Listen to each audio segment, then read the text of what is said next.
जय श्री कृष्ण। श्रीमद् भगवद गीता अध्याय 9 श्लोक संख्या 4। मया तत्मिदं सर्वं जगदव्यक्तमूर्तिना मतस्थानि सर्वभूतानि न चाहं तेष्वस्थिता।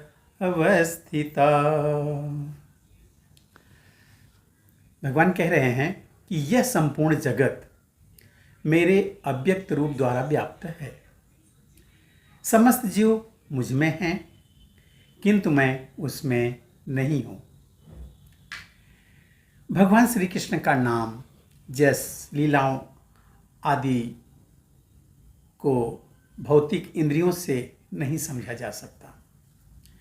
जो समुचित निर्देशन से भक्ति में लगा रहता है उसे ही भगवान का साक्षात्कार हो पाता है।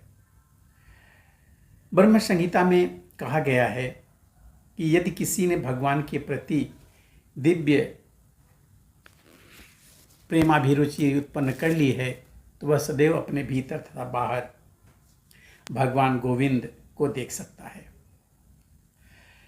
इस प्रकार वे सामान्य जनों के लिए दृश्य नहीं हैं। यहाँ पर कहा गया है कि यद्यपि भगवान सर्वव्यापी हैं और सर्वत्र उपस्थित भी रहते हैं, किंतु वे भौतिक इंद्रियों द्वारा अनुभवगम्य नहीं हैं। इसका संकेत अव्यक्ता मूर्तिना शब्द द्वारा होता है। भले ही हम उन्हें ना देख सकें, किंतु वास्तविकता तो यह है कि उन्हीं पर सब कुछ आश्रित है। जैसा कि 7वें अध्याय में भी बताया गया है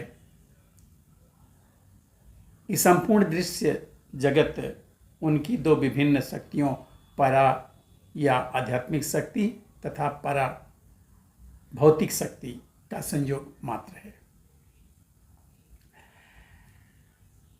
जिस प्रकार सूर्य प्रकाश संपूर्ण ब्रह्मांड में फैला रहता है, उसी प्रकार भगवान की शक्ति संपूर्ण सृष्टि में फैली है और सारी वस्तुएं उसी पर टिकी हुई हैं।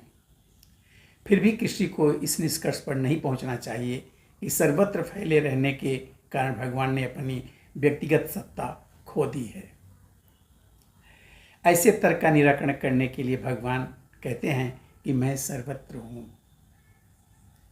और प्रत्येक वस्तु मुझ में है और मैं पृथक हूँ। उदाहरण के तौर पर देखा जाए, राजा किसी सरकार का अध्यक्ष होता है और सरकार उसकी शक्ति का प्राकट्य होती है। विभिन्न सरकारी विभाग राजा की शक्ति के अतिरिक्त और कुछ नहीं होते और प्रत्येक विभाग राजा की क्षमता पर निर्भर करता है।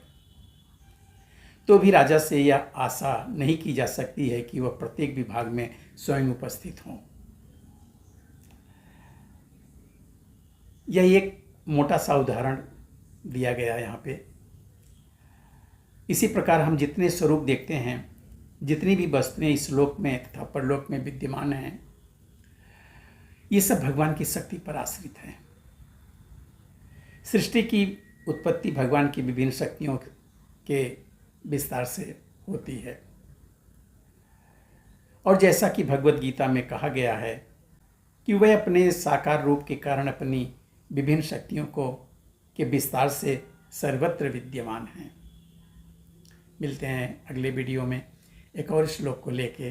तब तक के लिए जय श्री कृष्ण।